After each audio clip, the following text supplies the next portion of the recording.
Hello everyone. आज का जो हमारा चैप्टर है वो है मॉलिक्यूलर बेसिस ऑफ इनहेरिटेंस। और इस molecular basis of inheritance chapter में एक बहुत ही इम्पॉर्टेंट टॉपिक है जेनेटिक कोडॉन्स। और इस जेनेटिक कोडॉन्स का एनालिसिस हम इस लेक्चर में करने वाले हैं। तो जेनेटिक कोडॉन्स होता क्या है? बेसिकली एमआरएनए या डीएनए के ऊपर 3 न्यूक्लियोटाइड का एक स्पेसिफिक सीक्वेंस होता है जो एक पार्टिकुलर अमीनो एसिड को कोड करता है या तो प्रोटीन के फॉर्मेशन को रोक देता है। तो इसे बोल देते हैं हम जेनेटिक कोडॉन्स। क्लियर? तो क्या बताया हमने? एमआरएनए या डीएनए के ऊपर 3 न्यूक्लियोटाइड का एक स्पेसिफिक सीक्वेंस। क्लियर? तो ये हो गया हमारा जेनेटिक कोडॉन्स।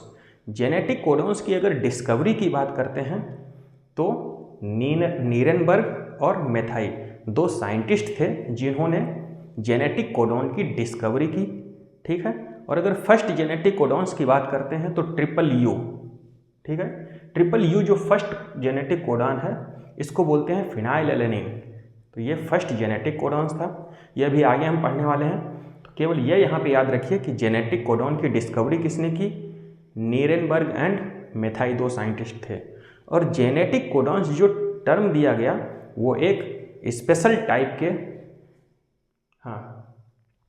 जेनेटिक कोडॉन जो टर्म दिया गया वो दिया है एक साइंटिस्ट ने जिनका नाम है जॉर्ज गैमो। और ये एक फिजिक्स सब्जेक्ट से रिलेटेड रखने वाले साइंटिस्ट थे। और इन्हीं साइंटिस्ट ने बताया कि जेनेटिक कोडॉन्स जो होता है वो ट्रिपलेट फॉर्म में होता है। क्लियर? वो क्यों होता है वो अभी हम आपको नीचे बताएंगे। तो नेचर ऑफ जेनेटिक कोडॉन्स जो होता है, RNA contains 4 type of nucleotide, adenine, guanine, cytosine and uracil. तो ये आरएनए के बारे में बताया गया 4 न्यूक्लियोटाइड का सीक्वेंस होता है। अगर यहाँ पे हम बात करते हैं नंबर ऑफ कोडॉन्स की, तो नंबर ऑफ कोडॉन्स को निकालने के लिए एक फार्मूला होता है 4 की पावर n। n यहाँ पे नंबर को डिस्क्राइब करता है। कैसे? सिंगलेट होगा, डबलेट होगा, ट्रिपलेट होगा, क्या होगा? ठीक है? तो अगर यहाँ पे n नंबर रख देते हैं सिंगलेट के लिए, तो सिंगलेट के लिए n बराबर क्या हम यहाँ पे रखेंगे? 1। अगर n बराबर 1 यहाँ पे रखेंगे तो कोडॉन्स का नंबर कितना आ जाएगा? 4। देखो A, U, C और G। तो हमको क्या करना है? देखो 20 अमीनो एसिड को कोड करना है। तो क्या ये 4 कोडॉन्स हैं 20 अमीनो एसिड को कोड करने के लिए सफिशिएंट हैं? तो आंसर होगा नहीं।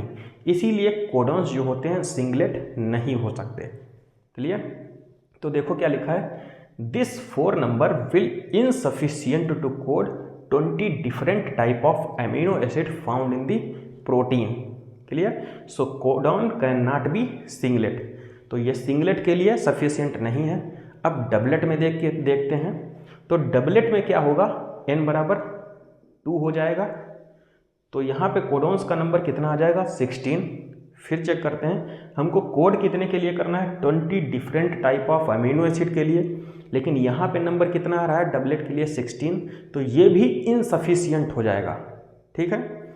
20 different type of amino acid को कोड करने के लिए ये कोडॉन का नंबर जो 16 है वो भी इनसफिशियंट होगा।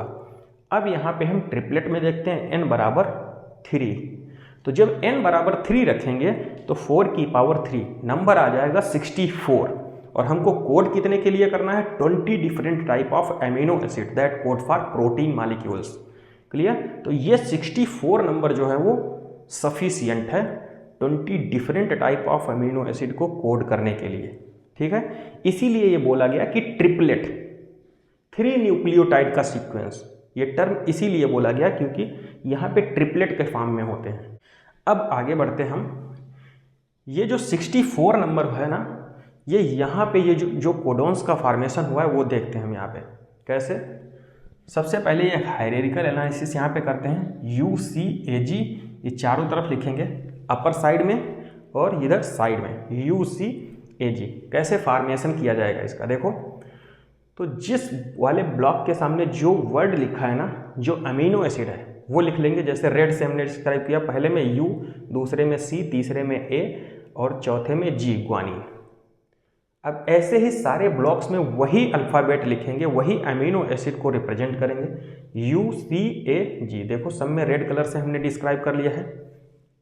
अब कैसे करेंगे? देखो जो इसके ऊपर जो वो लिखा है ना अमीनो एसिड, वो सारे वाले ब्लॉक्स में लिख देंगे भाई। देखो ऊपर क्या लिखा है, यू, तो सीक्वेंस के साथ यू लिख दिया, सी लिखा तो दूसरे नंबर पे सी है, ए लिखा तो ए, एंड जी लिखा तो सारे में जी लिख दिया। अब क्या करेंगे, दो तो बन गया, तीसरे में क्या करेंगे, हर एक ब्लॉक के अंदर यू सी ए जी लिख देंगे। देखो यू सी ए जी हर एक ब्लॉक में, तो ये फॉर्मेशन हो जाएगा कोडोन का। ठीक है, तो ओवरऑल 64 कोडोन का फॉर्मेशन यहाँ पे हो गया, जो कोड करेंगे 20 अमीनो एसिड को। क्लियर।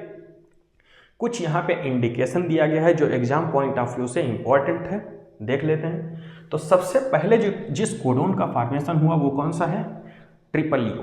क्लियर। देखो दूसरा क्या कह रहा है, AUG किसको रिप्रेजेंट कर रहा है, AUG जो है ना मेथियोनिन को रिप्रेजेंट कर रहा है। दूसरा GAG ग्लूटामिक एसिड को, GUG valine, UGG tryptophan, triple U phenyl alanine, और ट्रिपल ए लाइसिन को, ट्रिपल G ग्लाइसिन को, और ट्रिपल C प्रोलीन को इंडिकेट कर रहा है। क्लियर। तो ये इंडिकेशन इंपॉर्टेंट है, इसीलिए यहाँ पे एक बार आप लोग रिवाइज कर लीजिए इसको। अब देखो कुछ सेलिएंट फीचर दिए गए हैं NCERT में कोडॉन्स के लिए। तो सबसे पहला जो सेलिएंट फीचर है कोडॉन्स के लिए वो है ट्रिपलेट इन नेचर। हमेशा कोडॉन्स जो होंगे ट्रिपलेट फॉर्म में होंगे, जैसे ट्रिपल यू हो गया, AUG होगा, 3 एक साथ होंगे। ठीक है, तो ट्रिपलेट इन नेचर। तो sequence of 3 nucleotide on mRNA। अगर हमको नंबर ऑफ कोडोन निकालना है और नंबर ऑफ न्यूक्लियोटाइड दिया गया है तो कर देंगे नंबर ऑफ न्यूक्लियोटाइड अपॉन 3, तो मिल जाएगा हमको total number of codon. Clear. 3 इसलिए किया गया है क्योंकि कोडॉन्स हमेशा ट्रिपलेट फॉर्म में होते हैं, डबलेट फॉर्म में होते अगर तो 2 कर देते। ठीक है, तो कोडॉन्स हमेशा ट्रिपलेट फॉर्म में होते हैं, इसीलिए total number of nucleotide upon 3 कर दिया गया है। दूसरा क्या कह रहा है, डीजेनेरेसी ऑफ कोडॉन। तो there are 64 codons coding 20 different 64। ठीक है, क्या कह रहा है, there are 64 codons coding for 20 different amino acid. Clear. 20 different amino acid को 64 कोडॉन्स जो हैं वो कोड कर रहे हैं। सॉरी, यहाँ पे 61 ही होगा, क्यों, जो 3 कोडॉन है ना वो स्टॉप कर रहे हैं। तो देखो there are 61 codon for coding 20 different amino acid, मतलब हमारे पास कोडॉन्स हैं 61 और अमीनो एसिड को कोड करना है 20। एक अमीनो एसिड एक से ज़्यादा कोडॉन्स के थ्रू कोड किया जा रहा है। ठीक है, तो ये हो गया डीजेनेरेसी ऑफ कोडॉन। नेक्स्ट क्या है फीचर, कोडॉन्स आर कॉमालेस, मतलब उनके बीच में जब लिखेंगे हम कोडॉन्स को, देखो ट्रिपलेट फॉर्म में लिखेंगे, जैसे ये लिखा गया है GAG, तो कोई भी पंक्चुएशन, कोई भी कॉमा का यूज नहीं किया गया है, तो बोल दिया गया कोडॉन्स आर कॉमालेस। ठीक है, जैसे ये लिखा गया ट्रिपल C AUG। नेक्स्ट क्या है, नॉन ओवरलैपिंग। देखो जैसे ये लिखा है हमने ACAGC, तो सपोज दैट पहले हमने ट्रिपलेट बना लिया ACA, तो अब ये नहीं हो सकता कि ये वाला A यहाँ पे भी ट्रिपलेट बना है, मतलब ओवरलैप नहीं हो सकता। क्लियर।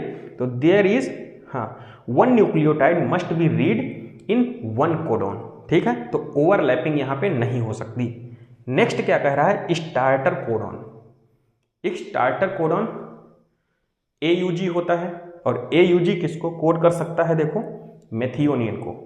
तो डुअल फंक्शन भी होते हैं इसके, एक तो स्टार्टर कोडॉन होता है, दूसरे कोड भी कर सकता है मेथियोनिन की तरह, मेथियोनिन के लिए। नेक्स्ट है स्टॉप कोडॉन। स्टॉप कोडॉन्स को ही हम बोलते हैं टर्मिनेटिंग कोडॉन्स, और ये होते कौन से हैं, UAA, UGA, UAG।